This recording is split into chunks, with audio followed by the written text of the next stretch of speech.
toujours dans votre 2TA Tange Tandian analyse dama bëgg ñu seetaani beneen vidéo dellu si waat.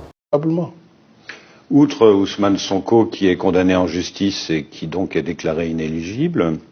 il y a son parti, le PASTEF, qui est dissous depuis quelques semaines. Absolument. Et du coup, la société civile proteste. Quelle société civile? Vous avez par exemple un rapport de la plateforme Civicus Monitor qui dénonce, je cite, un rétrécissement de l'espace démocratique et des libertés publiques. Si l'élection... D'abord, je ne connais pas cette organisation. C'est la première fois que j'entends parler de cette société civile. Mais pour faire simple, si l'élection de février n'est pas inclusive, est-ce qu'elle ne mais elle est inclusive. En quoi elle n'est pas inclusive? D'être chaotique? Non, comment elle peut être chaotique? En quoi elle sera chaotique? L'élection est ouverte pour tous ceux qui peuvent y concourir et il appartiendra au Conseil constitutionnel, comme ça a toujours été le cas,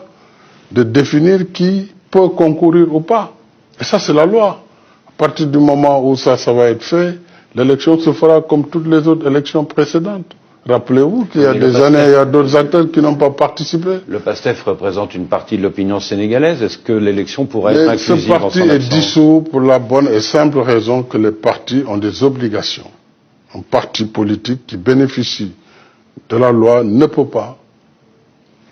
appeler à l'insurrection à longueur de journée, ne peut pas poser des actes qui sont répréhensibles et qui sont condamnés par les lois. Et c'est très clair, la loi est très claire. Quand un parti sort de son droit, il est dissous. Ce n'est pas la première fois qu'un parti est dissous au Sénégal. Ensuite, il y a les voies de recours. D'ailleurs, je pense qu'ils sont allés à la Cour suprême. C'est ça, un état de droit. En France aussi, on dissout des organisations. Comment voulez-vous que dans une démocratie, on admette et qu'on accepte qu'un parti appelle tous les jours à la destruction de l'État et du pays et qu'on laisse ce parti évoluer? C'est aussi simple que ça. On n'a fait qu'appliquer la loi dans toute sa rigueur. kon yaakaar naa ni ñoo seetaandoo vidéo boobu nga xamante ni son excellence le président de la République du Sénégal le président de tous les Sénégalais le père de la nation ginnaaw bu mu demee foofu ci 78e assemblée générale des Nations Unies bu mu amee jàkkaarloo ak taskatu xibaar yi nga xamante ni mooy France 24 am na question boo xamante ni nag soulevé nañ ko jëm ci wàllu dissolution Pastef biñ ci jógee nag xam nañ ci lenn li leen président de la République tontu xamal na leen que Sénégal est une république. Pays de droit la ay loi ñoom ñoo ko tënk lépp loo xamante ni jëm na ci wàllu loi dañ koy def tey je crois que les images sont là les paroles sont là parti boo xamante ni à longueur de journée il passe qu'à appeler à l'insurrection parti boo xamante ni à longueur de journée il passe qu'à détruire le pays parti boo xamante ni à longueur de journée il appelle à trouble à l'ordre public parti boo xamante ni ay forces occultes ñoo nekk ci ginnaawam di ko financer matin midi soir ku fi nekk gis na affaire Kopar Express ay 300 millions centaines de millions blanchiment de capitaux yoo xamante ni ñu ngi ko doon dugal ci ay réseau ba tey ki yoroon Kopar Express jamono jii may wax ak yéen mi ngi sous mandat de dépôt donc je crois que tey ñi dajale loolu yépp alors que parti politique ministère de l'intérieur moo la koy jox naka la koy joxee am ay charte yoo xamante ni ñu ne parti politique kat nii lay doxee nii lay doxee nii lay doxee soo ko respecté ñu jox la ko parti politique nag su wàccee charte bi wàcc charte bi ki la joxoon récépissé bi da koy nangu kon yaakaar naa ni suñu tasee parti Pastef dañu am ay preuves am ay éléments tellement sûrs et palpables sur la table car li fi Ousmane Sonko def de mars 2021 à nos jours je crois que muy presse nationale di presse internationale ñoom ñëpp teg nañ ci seen bët ndaxte chaque jour France 24 def ay reportage ci appel à l'insurrection yu Ousmane Sonko def chaque jour TV5 def ay reportage ci trouble à l'ordre public yu Ousmane Sonko def chaque jour France 24 jàkkaarloog Guy Marius Sagna ànd ak Ousmane Sonko ak mouvement boobu Front Frappe France Dégage chaque jour mu dégg ne il faut que les Français enlèvent leurs genoux sur notre coude taxaw ba insister jeunes yi Auchan yi ñu fi teg station Total yeeg Eiffage yi ba tax na ñu topp Ousmane Sonko suñu meree dem saccager loolu yokk chômage bi tey ci Sénégal réduire l'économie du Sénégal en pauvreté tey ñenn ñu doon liggéey ñu dàq leen seen place ba ñu commencé jël gaal gi di dem émigration clandestine ay milliers de centaines de personnes di ci dee ñii di jël yoonu Nicaragua di ci yàq seen xaalis loolu yëpp Ousmane Sonko semé ko fii ak partem bi nga xamante ni parti politique la ko déclaré alors que dañu mbubboo politique uniquement pour maanaam si force occulte yu nekkoon muy parti terroriste ay terroristes di dugg ci biir réew mi ay force occulte di dugg ci biir réew mi ay cocktail molotov di dugg ci biir réew mi pour saccager réew mi bañ nañ ko ba tey fi jihadistes yi nekk élément Ousmane Sonko bi ñu dawee ñoom ñëpp fa la ñu jublu muy Ngagne Demba Touré di Ibrahima Sall di Ousmane Diagne di ñoom ñëpp plus de centaines de personnes yoom ñi ngi woon ci ginnaaw Ousmane Sonko daw nañu làqatu ji foofu Mali ci ginnaaw jihadistes yi. kon donc si le président de la République vous dit que ce parti a été dissous et il a donné l'exemple à ces journalistes de France 24 xamal leen que France a ngi nii chaque jour ñu dissoudre organisation boo xamante ni taxawul chaque jour ñu dissoudre parti boo xamante ni tegu ko ci yoon alors qu'on ne peut pas dire que la France n'est pas un pays démocrate. La France ne respecte pas la liberté d'expression des gens teg ci ñu tiital ko benn association xawma lan société civile boo xamante ni moom moo wax loolu que Ousmane Sonko dañ ko bëgg a éliminer tout simplement en tant que président de la République Macky Sall bi yor réew mi yor renseignements généraux lu fi am mu xam ko association société civile bu fi war a am balaa ngay déposer mu xam ko Macky Sall xamul sax association boobu ñu dippee forum civil pour wal na que ñoom ñooy créer seen ay tour créer seen ay nit loo xamante ni tegul fenn amul fondement amul base di ci wax président de la République Macky Sall su xamul benn association boo xamante ni société civile la fii ci Sénégal société civile boobu di wax ci wàllu Ousmane Sonko est-ce que on peut compromettre ou bien prendre ça en acte donc les Sénégalais vous qui suivez utilisez leen seen xel ngeen di analyser point par point et sachez que ces gens qui sont derrière Ousmane Sonko, ces juristes qui sont derrière Ousmane Sonko, les avocats qui sont derrière Ousmane Sonko ne sont que des manipulateurs de midi à 14h. Ils ne font que mentir au peuple sénégalais juste pour egg ci seen ay fin mooy lan récupérer le pouvoir traduire le Sénégal jaay ko terroriste yi pétrole beeg gaz bi war a jur Sénégal ba Sénégal du ci jëfandikoo dara ñoom ñu jël seen ay koppar ak seen alal dem seen yoon ku seetlu ci biir wax Ousmane Sonko bu muy dugg ci politique en 2014 ginnaaw bi ñu ko rajee lan la njëkk indi salafiste la yar sikkin di wonee loolu mu dox dem ba ci biir ñu ne ko fii Sénégal la pour que nga mën a am lenn dëkk bi dafa am ay tarixa tijaan daf fi am murit am fi laayeen am fi xaadar am fi ñeseen am fi foog nga changé veste bi nag koy changé nga won ni da nga gëm kilifa diine yooyu sénégalais yi ànd ak ñoom si yow si la commencé changé veste am dugg këru diine yi jékki-jékki mu dem tuub ne murit la ba mu nekk taalibe Serigne Cheikh Saliou Mbacké muy loo xamante ni dara du ci dëgg ci moom ñu commencé di dem ñu xam ne loolu du dëgg Ousmane Sonko gars yi di ko financé di ko jox xaalis état du Sénégal nag dañu am ay renseignements généraux du lépp la ñuy exposé comme ça publiquement mais Ousmane Sonko ay avocat xam nañu lu état du Sénégal am ci seen loxo ba tey ñu dissoudre parti Pastef Macky Sall pour wal leen que c'est un homme de droit c'est quelqu'un qui respecte la démocratie nee na donte tas nañu sa parti am na ay voies de recours yoo xamante ni mën nga fa dem pour nga ne d'accord ci ndigal bi je crois que Ousmane Sonko dugal na voie de recours Cour suprême nag mooy décider kon yaakaar naa ne ñiy taxaw di naan parti Pastef mi ngi existe toujours ñi ngi nax seen bopp ni ma koy waxee mag yu jaaxaan di saw seen bopp la ñuy tooyal du ñu tooyal keneen toujours dans votre 2TA Tange Tandian analyse dama bëgg ñu seetaani beneen vidéo dellu si waat. Alors Ousmane Sonko, le président du PASTEF, a donc été condamné à 2 ans de prison pour corruption de la jeunesse, il est en prison. Il est également poursuivi pour appel à l'insurrection, association de malfaiteurs en lien avec une opération terroriste. Alors, est-ce que, comme il le dit, c'est une cabale politique pour écarter un rival sérieux, ou est-ce qu'à vos yeux, Ousmane Sonko est un homme dangereux? Son dossier est pendant devant la justice. Je me défendrai de faire un quelconque commentaire là-dessus. Je voudrais simplement signaler qu'il y a quelques mois, on disait que tout cela était dû au fait que le président voulait faire un 3e mandat. Bon, maintenant on ne parle plus de 3e mandat, mais on veut éliminer un adversaire. Ce sont des arguments qu'on peut entendre toujours sur la scène politique. Mais en ce qui concerne le dossier judiciaire, je ne ferai aucun commentaire. Il est pendant. Et par conséquent, en tant que chef de l'exécutif, je ne peux pas me prononcer sur les affaires de la justice. Dans votre entourage, on entend parler d'accusations assez graves à son encontre, hein, pas seulement juridiques, mais aussi d'associations peut-être avec la mouvance islamiste. Ça, c'est pas dans mon entourage, c'est des faits que tout le monde connaît. Donc, je pense qu'en tant que journaliste même, vous devez vous informer pour savoir les tenants et les aboutissants. Quels sont les faits? Ce que je sais, c'est que le Sénégal a fait l'objet d'une agression par différentes forces obscures pensant pouvoir mettre la main sur le pays. Et c'est une grosse illusion. Parce que le Sénégal est une démocratie solide Et moi, je veillerai personnellement jusqu'à ce que je rende le pouvoir, à ce que ce pays ne soit pas déstabilisé, et quels que soient les auteurs ou leurs complices. Et ça, c'est un engagement que j'ai fait devant les Sénégalais et que je respecterai. Maintenant, la justice, dès lors qu'il y a eu des chefs d'accusation, aura l'occasion de revenir sur tel ou tel fait. Mais je ne veux pas commenter vraiment un dossier qui est pendant. Mais des forces obscures, vous voulez dire des forces islamistes? C'est ça que vous voulez dire? Il y a des forces islamistes, il y a des forces politiques, y compris en France. Donc c'est un conglomérat d'intérêts qui pensaient mettre la main sur le Sénégal. C'est une illusion et ils ont échoué lamentablement. Outre Ousmane Sonko, qui est condamné en justice et qui donc est déclaré inéligible, il y a son parti, le PASTEF, dissous, qui est dissous depuis quelques semaines. Absolument. Et du coup, la société civile proteste. Quelle société civile? Vous avez par exemple un rapport de la plateforme Civicus Monitor qui dénonce, je cite, un rétrécissement de l'espace démocratique et des libertés publiques. Si l'élection... D'abord, je ne connais pas cette organisation. C'est la première fois que j'entends parler de cette société civile. Mais pour faire simple, si les partis politiques de février n'est pas inclusive, est-ce qu'elle ne mais risque elle est pas, inclusive. En quoi elle n'est pas inclusive? d'être chaotique? Non, comment elle peut être chaotique? En quoi elle sera chaotique?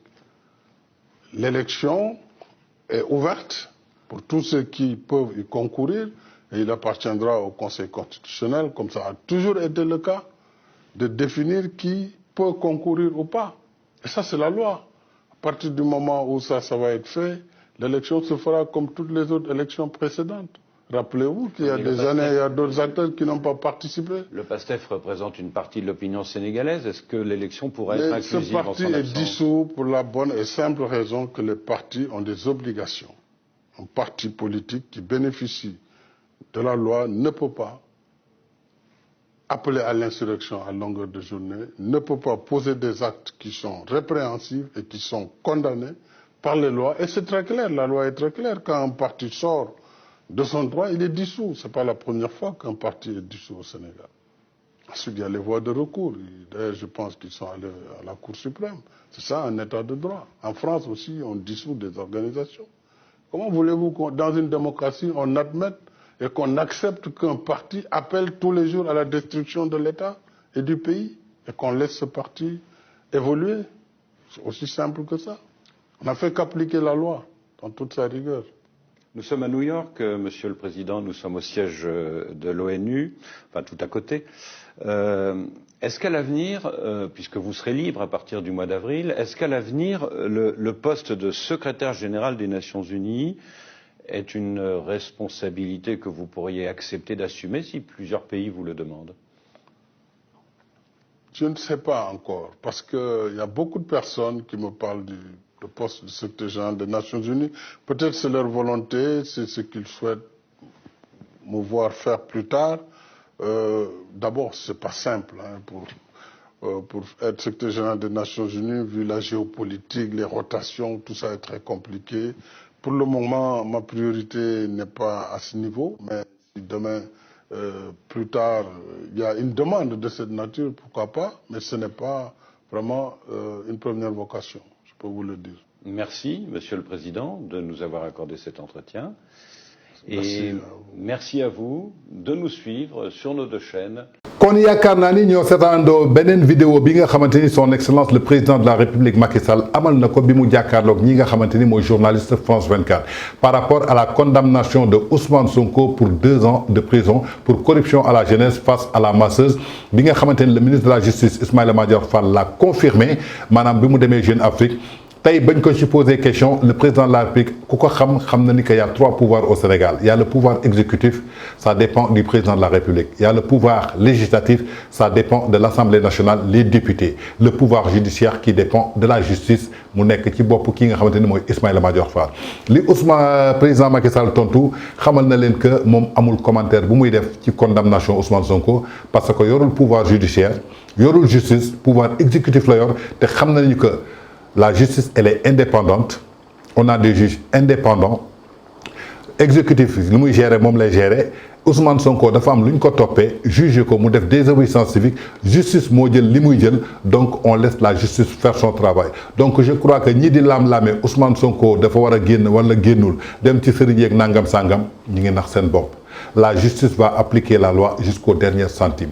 Ousmane Sonko a semé le terreur au Sénégal. Ousmane Sonko a tué 40 personnes innocentes. Ousmane Sonko a saccagé des biens publics qui appartiennent à tous les Sénégalais, 17 millions de Sénégal. Bini lak terre bi yéen ngi taxaw, biñuy tot BRT bi yéen ngi taxaw, biñuy yak autoroute à péage du Fatal yéen ngi taxaw, bañuy taal ay kër Matar Ba yéen ngi taxaw, bañuy taal Corbiaru Juma Sacré-Cœur yéen ngi taxaw, bañuy taal kër Maître El Hadji Diouf yéen ngi taxaw, kër Serigne Mbaye Thiam yéen ngi taxaw. Kër autorisateur Mbaye yi ñu taal Sacré-Cœur yéen a ngi taxaw Auchan yi ñu doon saccagé gars yi di tirer ay fetal yéen a ngi taxaw je crois que bus Dakar Dem Dikk yi ñu laal yéen a ngi taxaw rax ci dolli des biens détruits appartenant à des citoyens sénégalais ñu dem banque def prêt leb seen xaalis pour liggéey suqali seen réew Ousmane Sonko ak ay ñoñam ci appel à l'insurrection appel à gasta gatsam appel à combat final appel bi mu doon teg on va rendre le pays ingouvernable on va semer le chaos dans ce pays nous avons les moyens le combat sera mortel c'est pas un mot de trop loolu yëpp yéen a ngi ci teg seen bët kon on laisse la justice trancher nul n'est au-dessus de la loi Ousmane Sonko est un homme politique un opposant qui peut s'opposer comme yeneen opposants yi nu ñuy opposé woo je crois que Ousmane Sonko s'il était intelligent dans sa coalition Yewwi Askan Wi il voit Khalifa Sall il voit Habib Sy mu gis Aïda Mbodj gis Malick Gakou gis Moustapha Guirassy ñooñu jaar ci école politique ku ne Malick Gakou école Moustapha Niasse la jaar Moustapha Niasse qui a cheminé de Senghor jusqu'à nos jours ku ne Habib Sy école Ablaye Wade la jaar ñooñu ñëpp mooyu Ousmane Sonko doon yëkkati kenn mosu ko ci yëkkati moom muy yëkkati loolu donc fa la waroon xamee ne pourquoi samay naataangoo samay nawle du ñu wax man maay wax il devait se poser la question mais ñooñu dañ ko mag ci politique te Olof Njaay nee na ki la mag ëpp la sagar ñooñu bi ñu xamee ni que amatuñu visibilité te yow ab dof nga ab ngandalu nga ab rebelle nga kuy guerrier-guerrieru ñu jiital la ngay yuuxu di saaga ñu toog seen ginnaaw taabal bi di la reetaan di la kekkante saa yu xëyee coono di la ci fekk donc je crois que tey quelqu'un qui pense que Ousmane Sonko on va le libérer dañ ko war a génne Ousmane Sonko n'est pas mieux que les prisonniers qui sont en prison Ousmane Sonko gënu fi ndey Masamba gënu fi ndey Mademba il a récolté que ce qu'il a semé moo ko ji moo ko arrosé tool bi ñor na kon kenn koy góob moom moo koy góob su ko góobee ba pare dañ koy togg ba mu ñor suñ ko toggee ba mu ñor yàq ko def ko ci ay plat jox ko ñi toppoon ci ginnaawam ànd ak moom suy saaga ñu koy tàccu suy gasta gasta ñu koy tàccu su taal jotee ñi dem taal kër jaambur su yàq jotee ñi yàq kër jaambur ñu lekkandoo ko consommé ko ku bëgg a akkara da ngay ñemee kaani pour te dire que tu es un guerrier jamono jii nag laa bëgg a xam guerrier waa Pastef guerrier Ousmane Sonko waaye Ousmane Sonko bi tëdd maison d'arrêt et correctionnel bu sibi xotaan benn guddi mu yeewu Dakar amul embouteillage Sandaga mi ngi jaay HLM mi ngi jaay Tilène mi ngi jaay nit ñi ñi ngi liggéeyi Ousmane Sonko devait se poser la question lan moo xew man Ousmane Sonko bi doon wax ana jeunesse bi toppoon sama ginnaaw man Ousmane Sonko bi taxawoon Kër Massar ne téeméeri Macky Sall Barthélémy Dias maa ngi dalal sa xel téeméeri juge am mënuñu tëj Ousmane Sonko su Ousmane Sonko tëjul Macky Sall Macky Sall du tëj Ousmane Sonko boobu yàlla mi ngi ko déglu ne pat ne ko l'homme propose mais c'est Dieu qui dispose Macky Sall moo tëj Ousmane Sonko wala Ousmane Sonko moo tëj Macky Sall juge Macky Sall ñoo tëj Ousmane Sonko wala ay juge Ousmane Sonko ñoo tëj Ousmane Sonko Macky Sall donc il faut toujours avoir raison garder et lire entre les lignes et décortiquer ce que ça veut dire la politique je crois que le président de la République a été très clair il n'a fait aucun commentaire car c'est une décision de justice c'est pas à lui d'en décider il gère ce qui est le pouvoir exécutif mi ngi gérer exécutif jusqu'au 2 septembre jour de passation de service avec son successeur ceux qui croyaient que Macky Sall va faire un troisième mandat def ko combat ñoom ñëpp réer nañu moi weer bu jotoon di nga gis coalition Yewwi Askan Wi woote 5 ba 6 points de presse kenn déggatu leen Déthié Fall mi ngi doon yuuxu kenn gisatu ko seen communiqué gauche ak droite Aïda Mbodj noppi na Habib Sy noppi na Malick Gakou gisuñu ko barki démb lañu ko gis muy def benn caravane parce que ñi ngi soog a am temps wu nit ñi naan dañuy dugg ci village yi pour xool seen naqar ak seen tiis yéen ñi nekk ci village yi politiciens yi gàddu seen ay 88 gàddu seen ay 4x4 ànd ak seen ay nervi seen garde corps di ñëw fekk leen ak seen métit duñ leen fa bàyyil 1000 francs duñ leen fa bàyyil 10 000 promesse la ñu am wax leen suñu demee fàtte leen. élection municipale yi gis ngeen leen ni ñu doon jaabantee di xuus ak yéen ci ndox yi di dugg ak yéen ba mu jeexee di gàttu leen élection ngeen leen di gis yeewu leen ku fa ñëw nag lu mu leen wax ci yar ak teggin déglu leen ko mais keroog le 25 février 2024 ku ci nekk na xool kan moo mën a yor continuité Sénégal ak lii nga xamante ne tracé lañ ko Sénégal ak lii nga xamante ni jot nañ ci ba noppi yàlla may nañu ko 1960 à aujourd'hui dañuy dégg Sénégal am na pétrole Sénégal am na fer Sénégal am na gaz Sénégal am na zircon Sénégal am na nangam mais mosuñu gis ku ko exploité.